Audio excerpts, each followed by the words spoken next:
All right, moments away now from hearing the President of the United States on potentially withdrawing from that Iran nuke deal, cobbled together by the Obama administration, 5 other allies a few years back, to former Assistant Secretary of Defense under Ronald Reagan, Richard Perle, joining us. Secretary, good to have you. It's a pleasure to be here. If it is what we think it is, sir, and that is that we pull out of this and have a 90-day sort of a cooling off period, or whatever you want to describe it, before sanctions kick back or in, what do you make of that? Well, I think it's about time. It would have been better if we had never entered into this agreement. It was never in our interest or the interest of those who might be adversely affected by the rise of Iran all over the Gulf in particular. This is a revolutionary regime with huge ambitions. Nuclear weapons are only a part of it. And I think there are good reasons for not wanting to give them the freedom in which they operate in the absence of sanctions that have to do with destabilization of the Middle East, with assassinations abroad, with the number of people they're murdering at home. So it's a regime that is well deserving of sanctions. You were mentioning it was a mistake to have even done this in the first place, but it was done. And it was done with, some other countries here. So I'm thinking of France, I'm thinking of Russia, I'm thinking of Germany, all of whom were against the president taking the move it appears he's about to take. What if they don't go along, Secretary? What if it's just us acting unilaterally? Well, I think we can exert very substantial leverage through the banking system, through what are termed secondary sanctions, but they are effective. So even if it's just us? Even if it's just us. If it's just us, it will do real harm to the Iranian ability to raise the money to support activities around the world that are dangerous and harmful. Right now, Iranian President Rouhani is announcing that this decision could be problematic, that's to put it mildly. But I'm wondering what they do. In the event the president does this, what do they do? Now, they've already got a lot of the money. They've got tens of billions that was unfrozen and put back in their hands. You could make the argument, as I was earlier, sir, that they have very little incentive to work with us because they've already got what they wanted.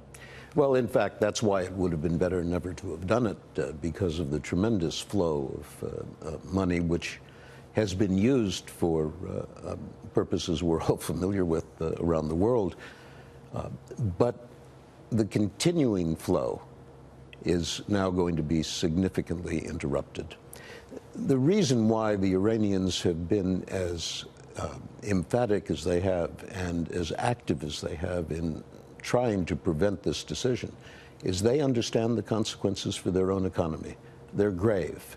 And while Rouhani will try to minimize it, the fact is this will deal a serious blow to their financial underpinnings and their ability to operate around the world. Well, John Kerry, the former Secretary of State, who put this together, he's been in Italy and been in Europe all this week saying it would be a far bigger mistake our backing away from it. What do you think of that?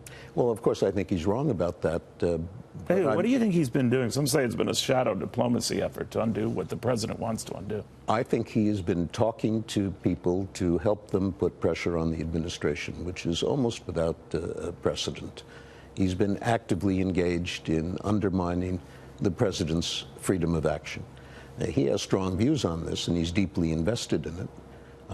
And I think the fact that the sky is not going to fall, that the benefits that were argued by Kerry and Obama will become less and less evident.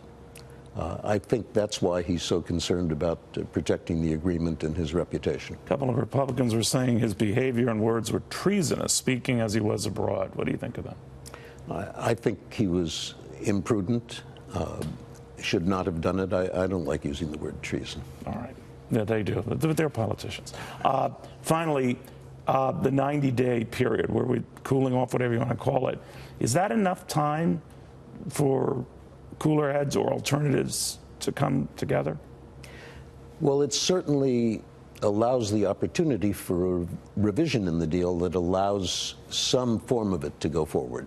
And I expect there will now be frantic negotiation by those who want to preserve the deal and by those who believe the deal would be acceptable if it were revised to try to come up with something better. My own view is that the deal in any form gives too much aid and comfort to an enemy. We'll see what happens. Seth Grubsey, the Deputy Undersecretary of the Navy under Ronald Reagan, Bush 41.